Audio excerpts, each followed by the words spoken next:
Abran sus Biblias en Marcos capítulo 15. Marcos capítulo 15.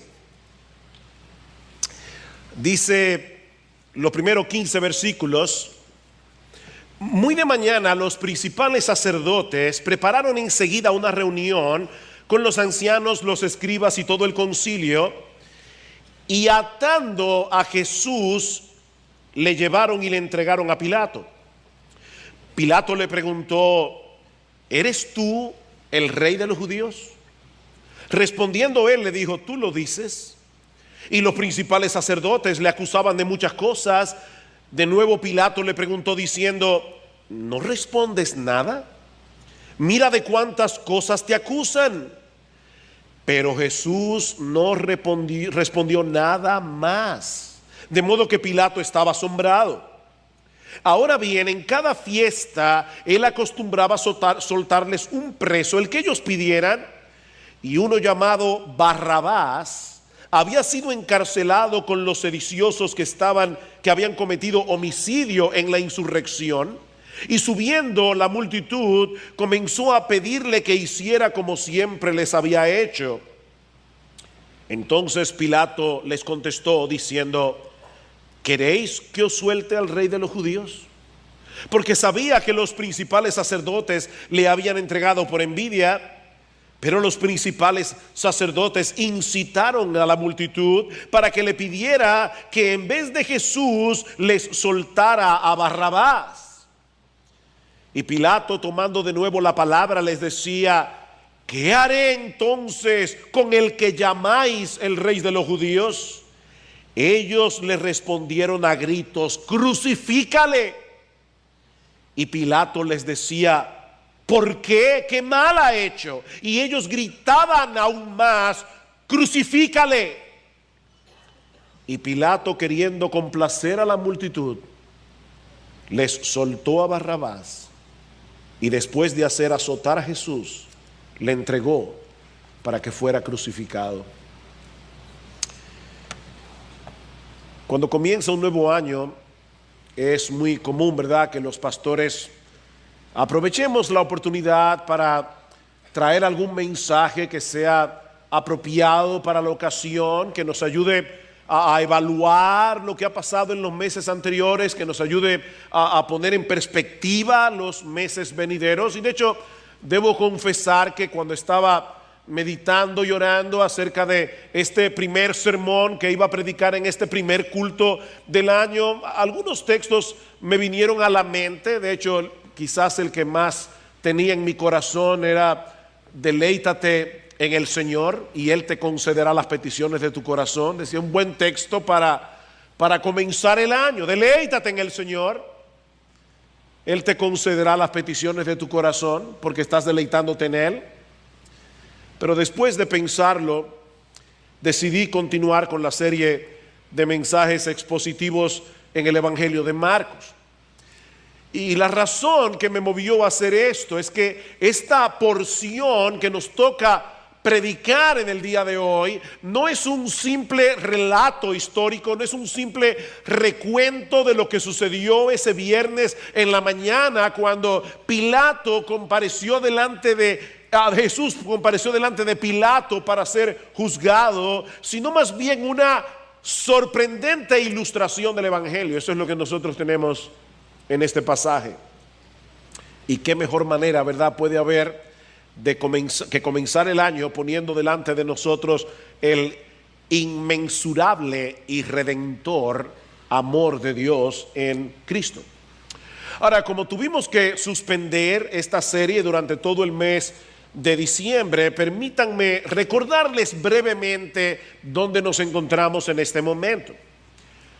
Como veíamos en nuestro último mensaje, luego que Jesús fue arrestado en el huerto de Getsemaní a la medianoche del viernes, tuvo que someterse a dos juicios, uno religioso y uno civil. Y cada uno de ellos constó de 3 etapas. Eso quiere decir que en muy pocas horas Jesús tuvo que soportar 6 audiencias. 3 en el juicio religioso, 3 en el juicio civil.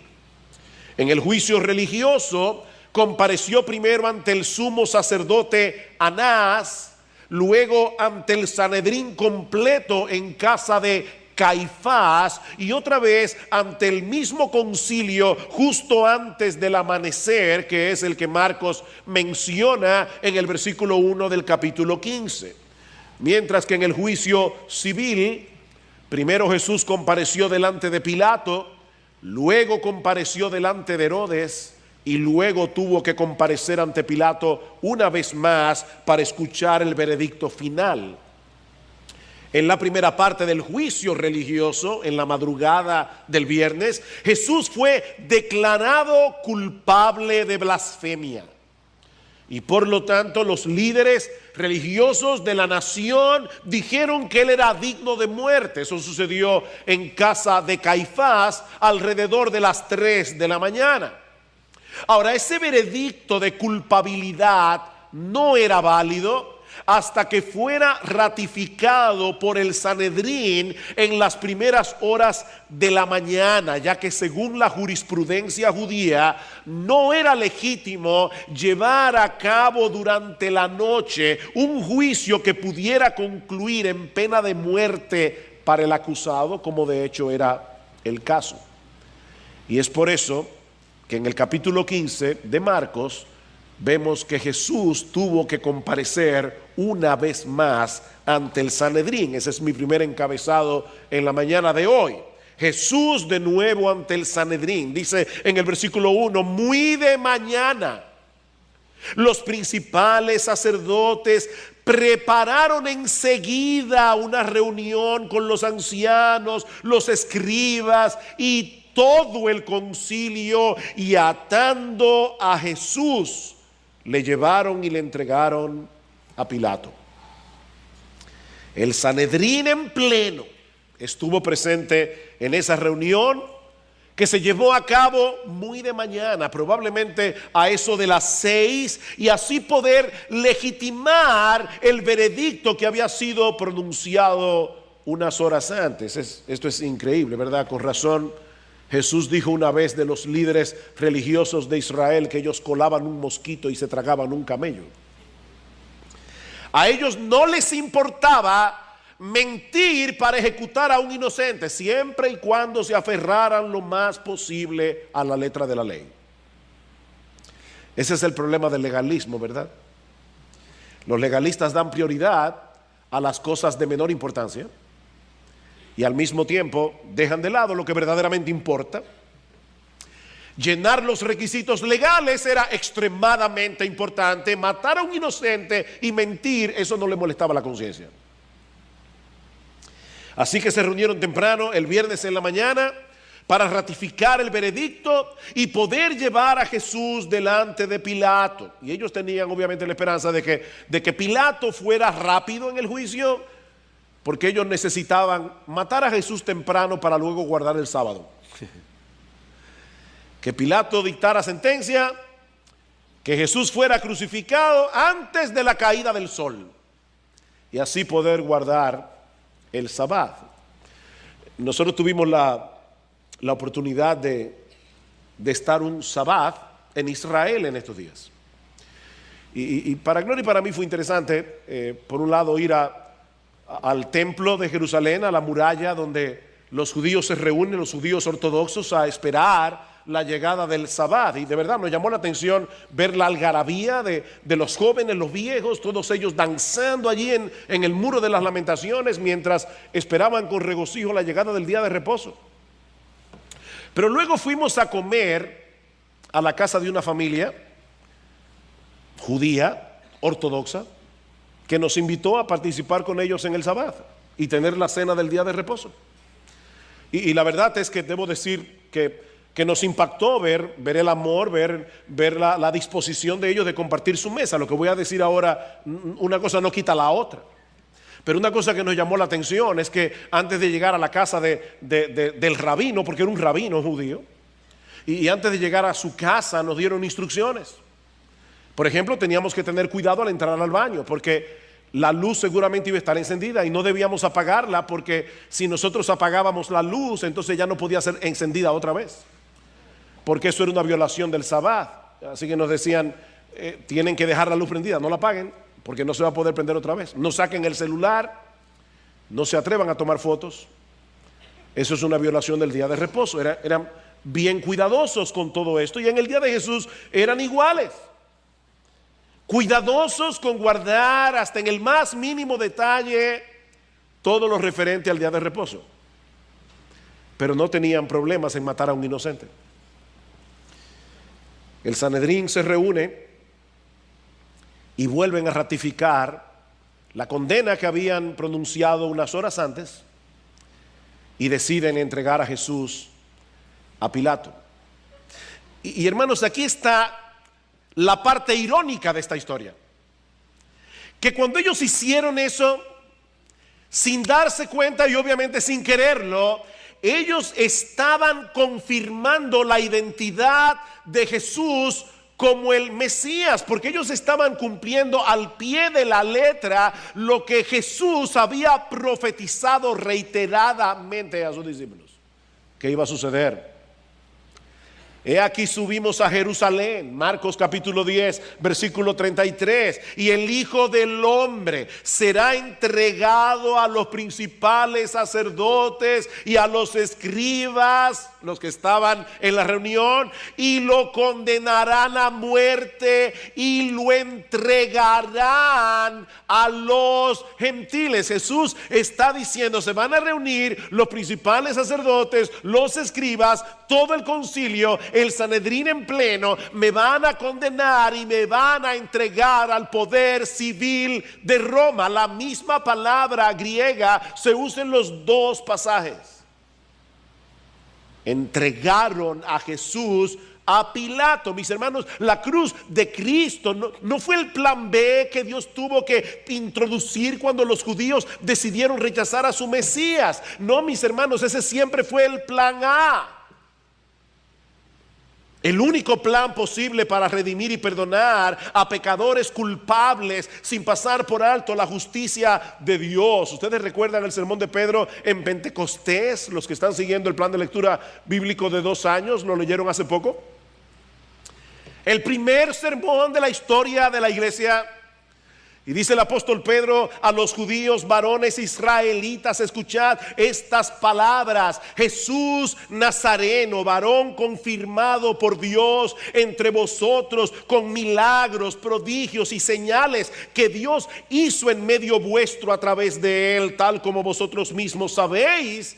A este entregado por el plan predeterminado y el previo conocimiento de Dios, clavasteis en una cruz por manos de impíos y le matasteis.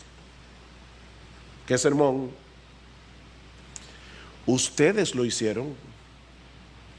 Ustedes son responsables de lo que hicieron, pero cumplieron sin saberlo el plan predeterminado en el consejo de Dios.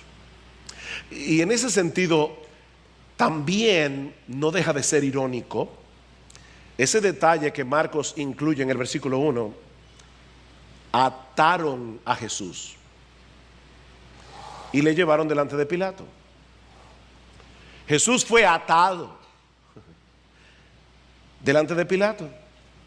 Mis hermanos, aquel que en ningún momento renunció al control de su soberanía, se dejó atar por los hombres para que nosotros pudiéramos ser libertados del poder del pecado.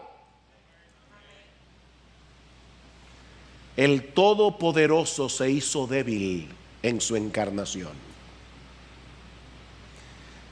El Todopoderoso se dejó llevar a juicio por sus criaturas. ¿Saben por qué? Porque era necesario que Jesús fuera condenado en el tribunal de los hombres para que nosotros pudiéramos ser absueltos en el tribunal de Dios.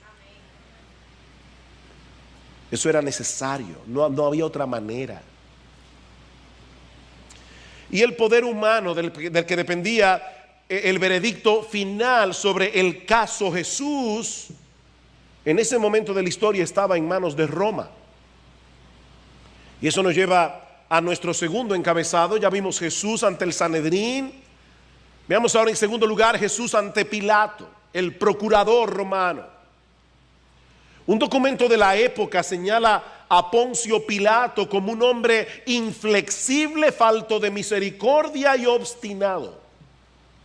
Aborrecía a muerte a los judíos que lo acusaban de todo tipo de crimen, de mala administración, de robo y de crueldad. Ese era Pilato. Un hombre supersticioso, obstinado, cruel. Pero quiso la providencia de Dios que Jesús fuera juzgado en el tribunal de ese hombre. Y hermanos, tenemos que entender que aquí no había ningún jurado. Aquí no había ningún abogado defensor. La vida y la muerte de los reos que eran llevados a su tribunal estaban en las manos de Poncio Pilato. Era su decisión. Así que humanamente hablando, este hombre tenía mucho poder. Un poder que él debía usar para evitar todo tipo de rebelión contra Roma. Esa era la única cosa que a Pilato le importaba. Las cuestiones religiosas de la nación de Israel no le importaban a Pilato en lo más mínimo. De ahí el conflicto que se generó cuando los miembros del Sanedrín le llevaron a Jesús temprano en la mañana. De hecho, vayan conmigo a Juan capítulo 18, Evangelio de Juan capítulo 18, porque esa conversación que aparece en el Evangelio de Marcos, muy reducida, Juan la amplía. Juan capítulo 18, y vamos a leer desde el versículo 28. Dice: entonces llevaron a Jesús de casa de Caifás al pretorio. El pretorio era la residencia oficial del procurador romano, y era ahí donde él llevaba a cabo las audiencias. Y no era extraño que las audiencias se llevaran muy temprano en la mañana, muy temprano. Así que ellos llevaron a Jesús de casa de Caifás, que estaba bastante cerca, al pretorio. Era muy de mañana. Y una vez más aquí, hermanos, la quisquillosería judía. Ellos no entraron al pretorio para no contaminarse y poder comer la Pascua. Pilato entonces salió fuera hacia ellos y les dijo: ¿qué acusación traéis contra este hombre? Pilato no estaba esa mañana por hacer muchas concesiones a los judíos. Díganme cuál es el expediente. Ellos respondieron y le dijeron: si este hombre no fuera malhechor, no te lo habríamos entregado. Oh Pilato, y no es suficiente que nosotros vengamos delante de ti y te digamos que el concilio en pleno considera que este hombre llamado Jesús es digno de muerte. Pilato les dice: no, para mí no es suficiente. Díganme cuál es el expediente. ¿Qué es lo que ustedes tienen contra él? Ahora, no se vayan de Juan 18, quédense allí, pero yo voy a tener que ir a Lucas capítulo 23 para que veamos cuál era el expediente que ahora los líderes religiosos presentan delante de Pilato. Dice en Lucas 23, y noten, hermanos, la diabólica astucia de estos hombres. ¿De qué fue que acusaron a Jesús en la madrugada? De blasfemia. Escuchen la acusación.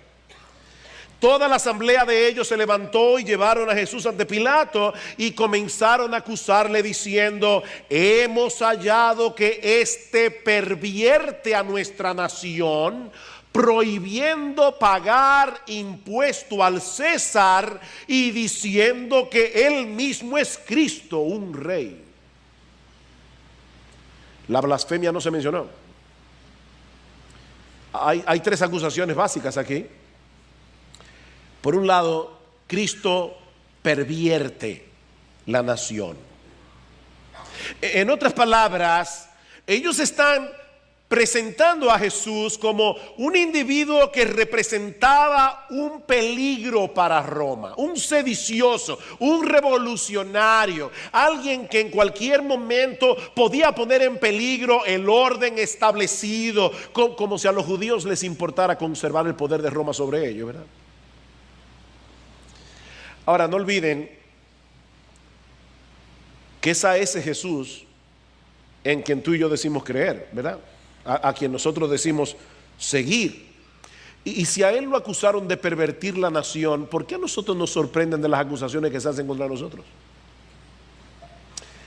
Hace poco salió publicado en la internet que la ONU había determinado que los movimientos religiosos y grupos de la sociedad civil, y pusieron entre paréntesis fundamentalistas, casi como si nosotros fuéramos yihadistas islámicos, que se oponen a lo que denominan ideología de género, ese grupo religioso que se opone a la ideología de género, son una amenaza para los derechos de las mujeres y personas LGBT. En otras palabras, los cristianos representamos una retranca para el verdadero progreso de las naciones. Nosotros somos el problema.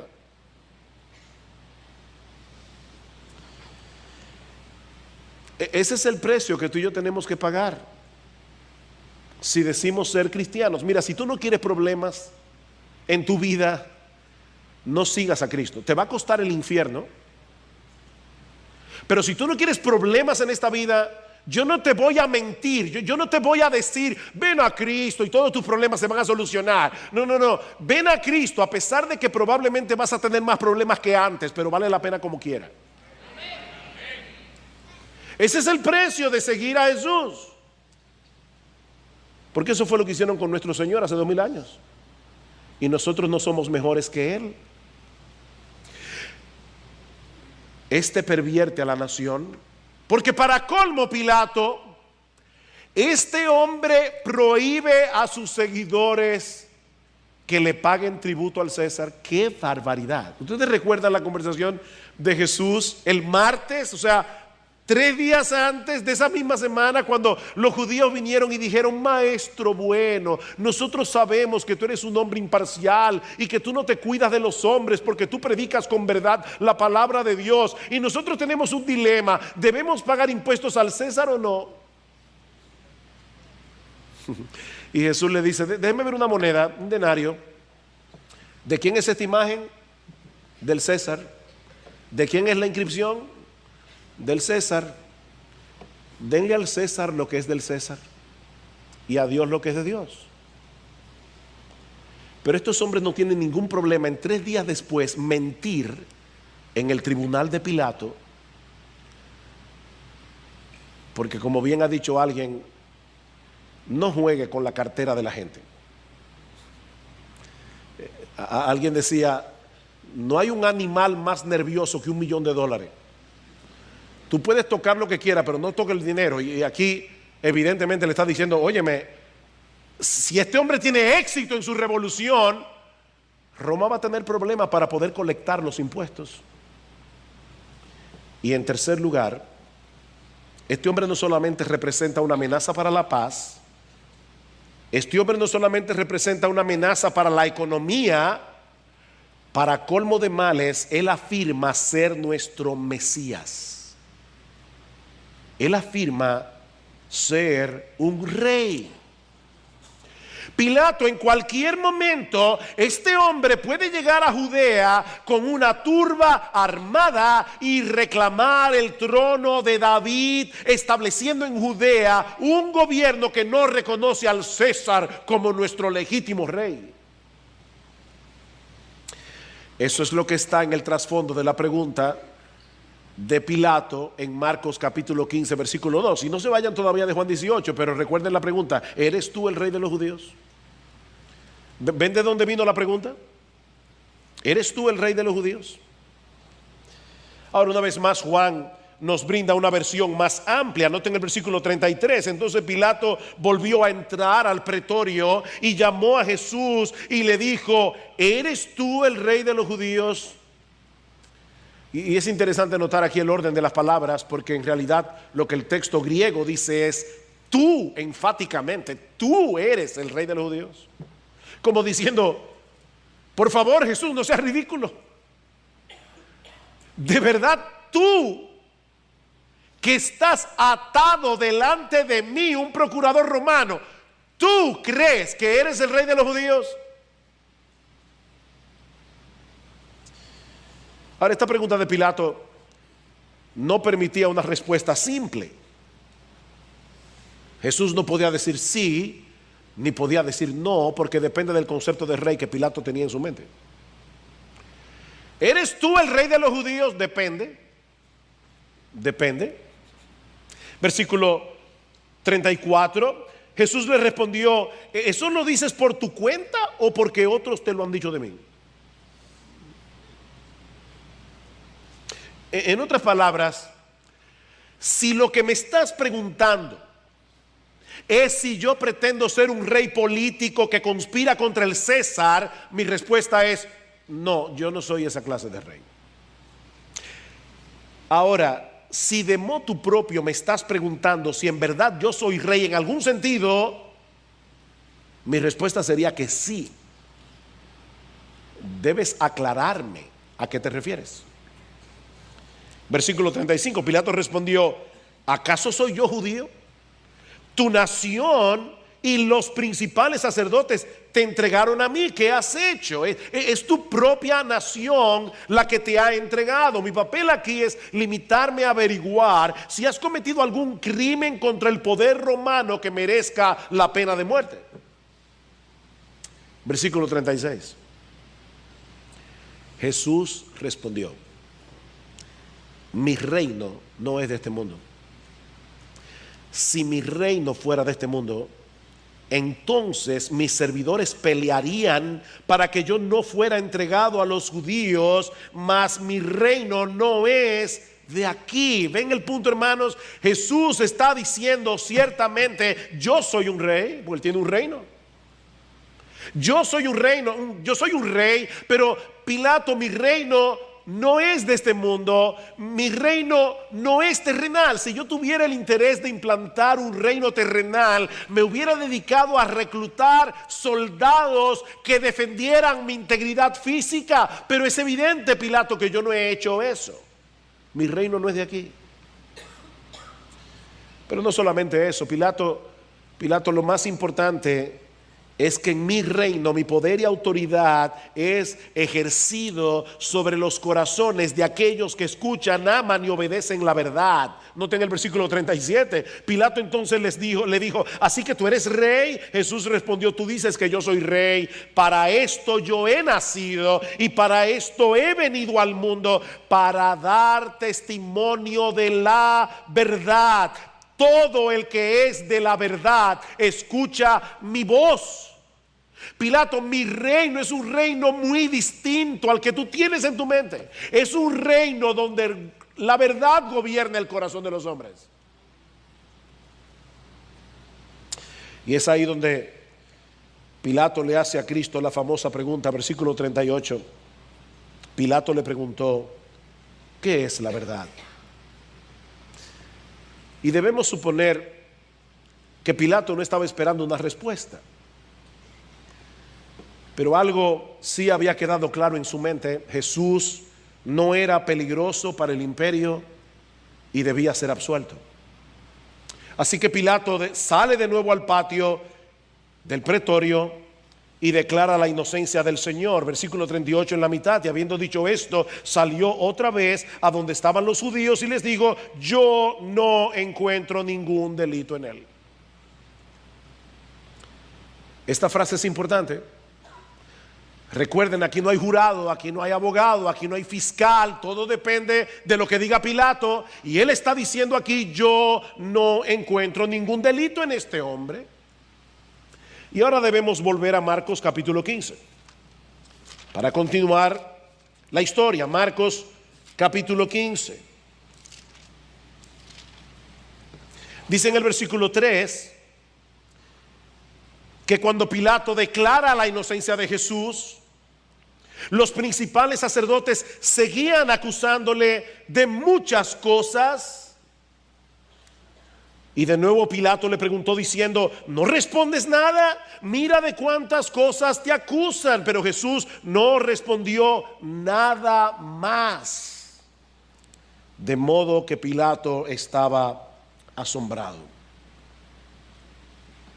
Unos días antes, esa misma semana, el Señor había hecho callar una por una, todas las acusaciones e interrogantes que los líderes religiosos de la nación pusieron delante de él para hacerle caer en una trampa.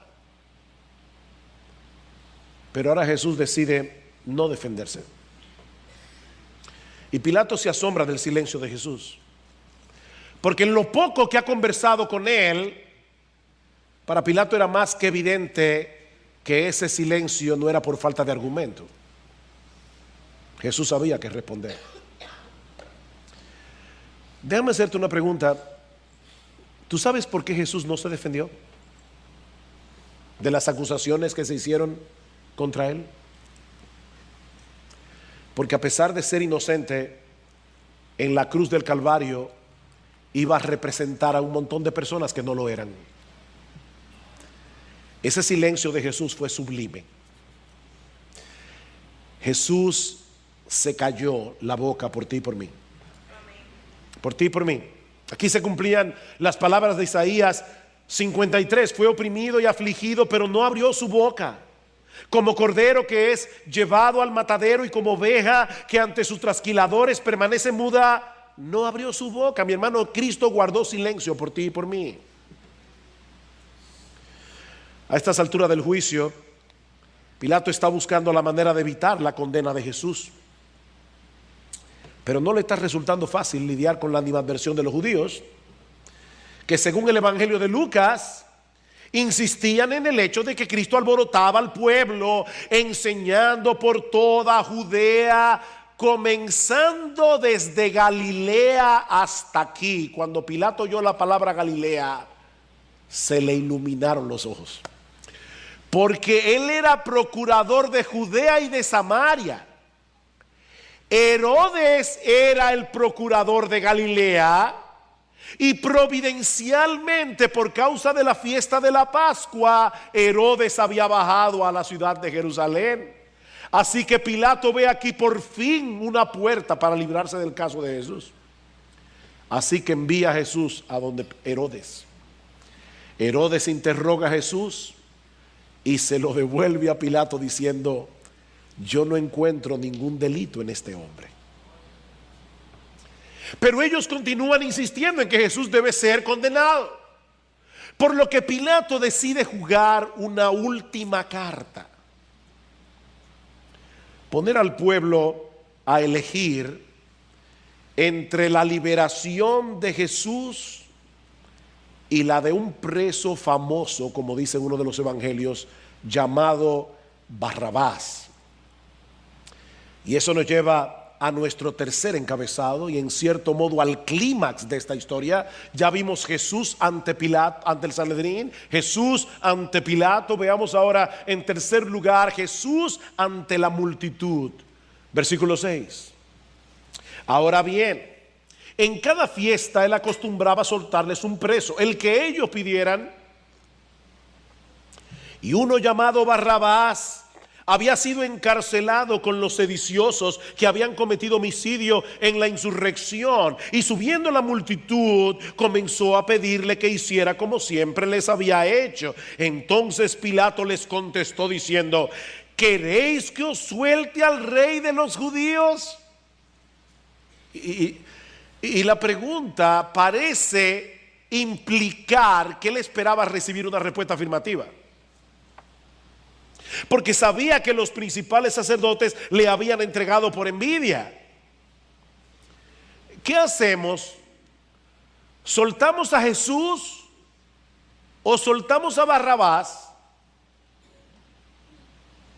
Pero los principales sacerdotes incitaron a la multitud para que le pidiera que en vez de Jesús le soltara a Barrabás.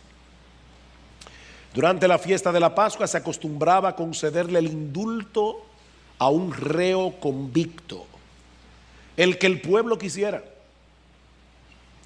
Así que Pilato decide poner al pueblo a elegir entre dos polos completamente diferentes: a Cristo o a un preso llamado Barrabás, suponiendo por lógica que cualquier persona en su sano juicio iba a preferir a Jesús. De paso, no deja de ser interesante el hecho de que este hombre se llamara Barrabás, porque Barrabás es un nombre compuesto en hebreo de bar, que significa hijo, por ejemplo, bar mitzvah, bar o bar Jesús, y Abba, que significa padre, de modo que el nombre Barrabás significa hijo del padre. Jesús, el verdadero hijo del padre, o Barrabás, uno que es indigno de llevar ese nombre. ¿A quién quiere que os suelte? Y Marcos dice 3 cosas acerca de Barrabás en el versículo 7, para que nosotros podamos tener un perfil. En primer lugar, que había sido encarcelado, lo que indica que Barrabás ya había sido juzgado y condenado por su crimen. De hecho, de lo contrario, no tenía razón alguna ofrecerle el indulto. Ya Barrabás había sido juzgado y condenado. Por otra parte, también se nos dice que había formado parte de una sedición. Tal parece que Barrabás pertenecía al partido de los celotes, un grupo de revolucionarios nacionalistas judíos que se oponía al poder de Roma. De hecho, Lucas nos dice que había sido encarcelado por un levantamiento ocurrido en la ciudad, es decir, en Jerusalén. Y finalmente Marcos nos dice que había cometido homicidio. Los celotes, algunos de ellos acostumbraban salir con una daga debajo de su manto, se colocaban detrás de los individuos que querían matar en la multitud y en una forma silenciosa lo degollaban. Ese era Barrabás, un homicida.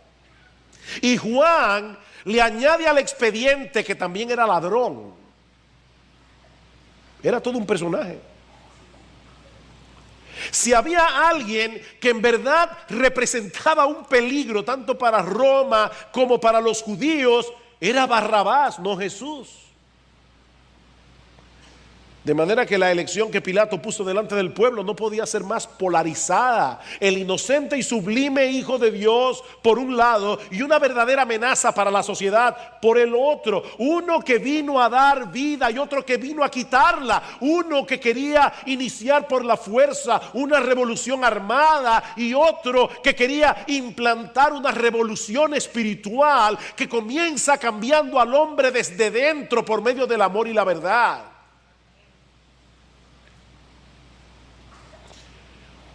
Ahora vamos a tratar por un momento de imaginarnos la escena.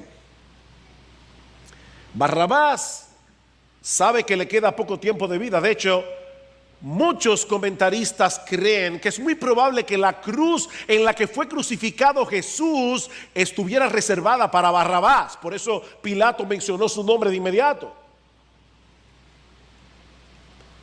Pero de repente ocurre lo impensable.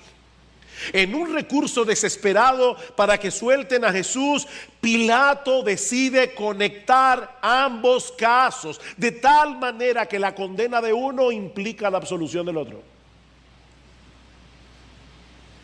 Ahora, la vida de Barrabás depende literalmente de que condenen a Jesús.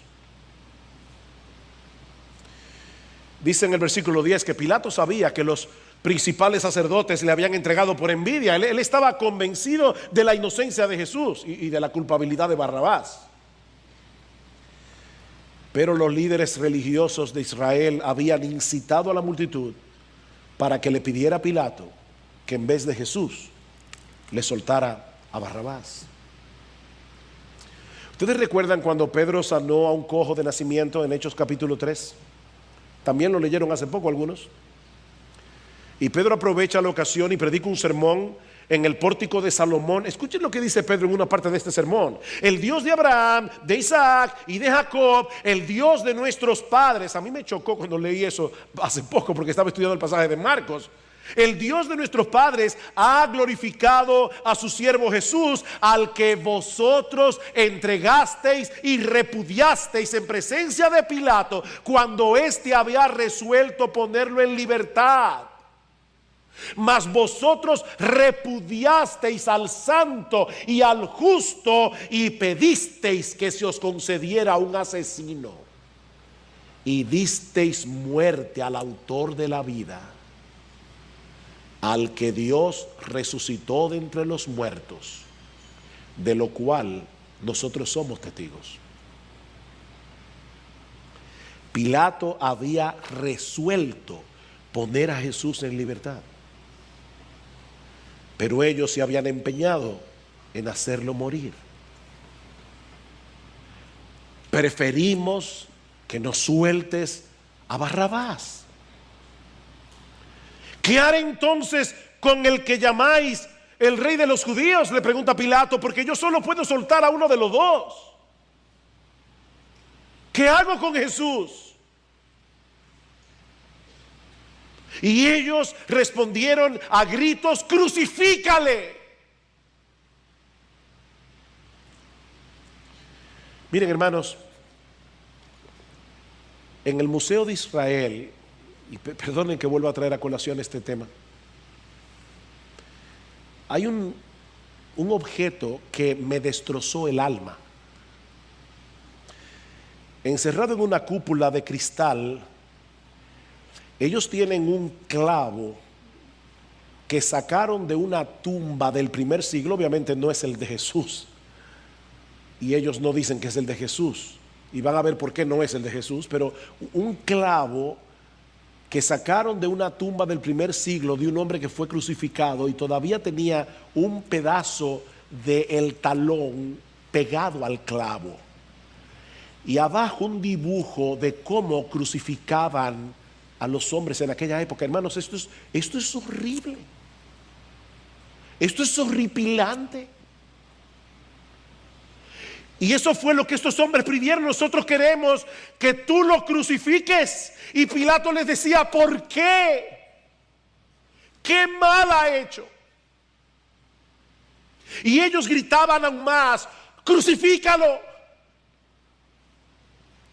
Y esto coloca a Pilato en un terrible dilema, porque Juan nos dice en su evangelio que ya en este punto del juicio Pilato estaba lleno de miedo. Lleno de miedo, porque algunos en la multitud habían acusado a Jesús de haber dicho que él era el Hijo de Dios. Recuerden que este hombre era un hombre supersticioso. Y para colmo de males, en medio del juicio, su esposa le envía una nota diciéndole: no tengas nada que ver con este justo, porque hoy he sufrido mucho en sueños por causa de él. Para un hombre supersticioso como Pilato, esta nota de su mujer, conectada con el porte majestuoso y sublime de nuestro bendito Señor y Salvador Jesucristo, tiene que haberlo llenado de terror. De hecho, Juan dice: cuando Pilato oyó eso, tuvo más miedo. Pero al mismo tiempo, él sabía que los ánimos estaban muy caldeados entre los judíos. Así que él toma la extraña decisión. Este es el veredicto más raro de la historia. Él toma la extraña decisión de permitir que los judíos lleven a cabo la sentencia de muerte contra Jesús, pero no sin antes ratificar su inocencia, como si de esa manera pudiera descargar en ellos la completa responsabilidad por la muerte de Jesús. Dice en Mateo capítulo 27 versículo 24 que al ver Pilato que se estaba formando un tumulto, tomó agua y se lavó las manos delante de la multitud diciendo: soy inocente de la sangre de este justo, allá vosotros. Y respondiendo todo el pueblo dijo: caiga su sangre sobre nosotros y sobre nuestros hijos. Wow. Conociendo la historia de Israel en estos 2000 años, eso me pone a temblar. Ellos dijeron: que su sangre caiga sobre nosotros y que caiga sobre nuestra descendencia.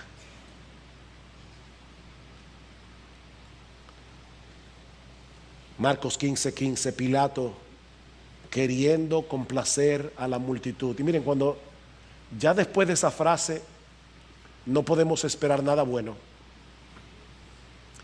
Queriendo complacer a la multitud, ya no viene nada bueno. Cuando las autoridades civiles deciden complacer a la multitud.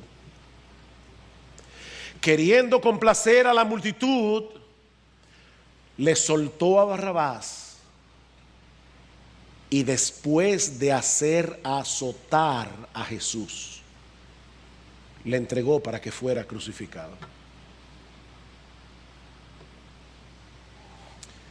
Miren, si algo quedó claro en este juicio, es que Jesús era inocente y Barrabás era culpable.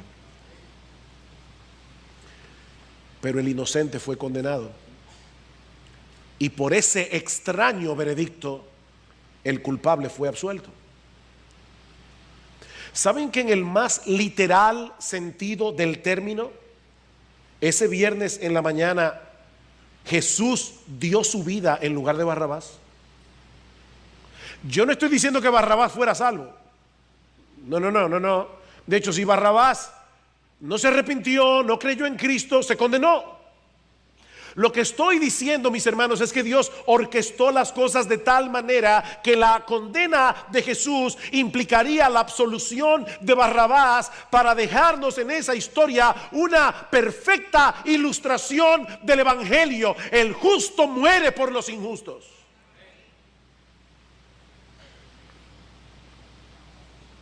Y Dios escoge al que parece ser el peor de los pecadores, Barrabás, no para excusar a los demás, sino para incluirlos a todos. A todos. Eso es precisamente uno de los aspectos más ofensivos del Evangelio, que en la cruz de Cristo todos quedamos en el mismo nivel. La cruz es el nivelador de la raza humana. La prostituta y el religioso, el asesino y el moralista, los despreciados y parias del mundo y la élite social, todos necesitamos de la misma salvación, todos necesitamos del mismo Salvador. La cruz nos nivela.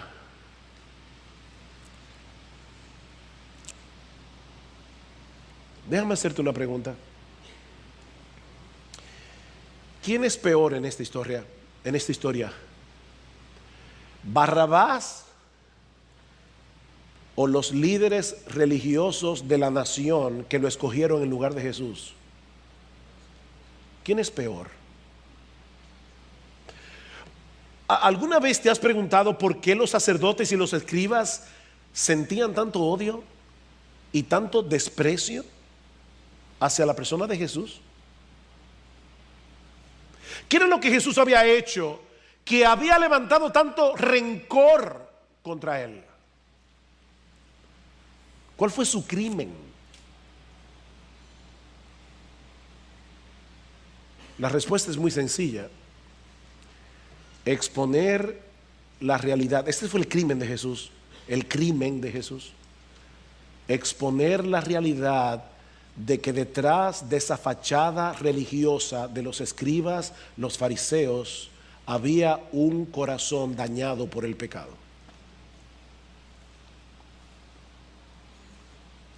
Es irónico pensar, otra vez ironías en el texto, es irónico pensar que en esa misma semana los judíos habían sacrificado el cordero pascual, uno por familia. Y ese cordero era un recordatorio de su necesidad de redención. Pero vino el Redentor, los llamó a la fe y al arrepentimiento y se sintieron profundamente ofendidos en su amor propio. Y yo te pregunto una vez más, ¿qué es peor? ¿Ser un sedicioso y un homicida como Barrabás? ¿O ser una persona tan insolente, tan soberbia y tan arrogante que desprecie la dádiva de Dios en Cristo Jesús porque se cree que no la necesita? ¿Qué es peor? Bueno, déjame darte la respuesta bíblica. De cierto os digo, le dijo Cristo a los fariseos de su época, los publicanos y las rameras van delante de vosotros al reino de Dios. Religiosos, los publicanos y las rameras van delante de vosotros. ¿Saben por qué? Porque Dios resiste a los soberbios y da gracia a los humildes. Dios resiste a los soberbios, pero Él da gracia a los humildes. Mi amigo, yo no sé en qué lugar crees tú que te encuentras en la escala de maldad, pero la Biblia dice que en el mundo entero no hay justo ni aún uno, no hay quien entienda, no hay quien busque a Dios. Todos se desviaron, a una se hicieron inútiles, no hay quien haga lo bueno, no hay ni siquiera uno. La razón por la que un inocente tuvo que morir en la cruz del Calvario es porque en el mundo entero, en lo que respecta a la perfecta justicia de Dios, no hay un solo ser humano, uno solo que pueda alegar inocencia.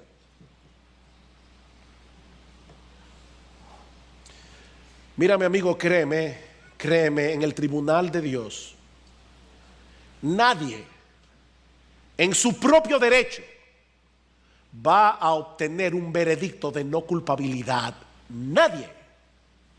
Romanos 3, porque no hay diferencia, por cuanto todos pecaron y están destituidos de la gloria de Dios, siendo justificados gratuitamente por su gracia mediante la redención que es en Cristo Jesús. Lo que Pablo está diciendo aquí es que todos nos quedamos cortos en alcanzar la meta de vivir para la gloria de Dios.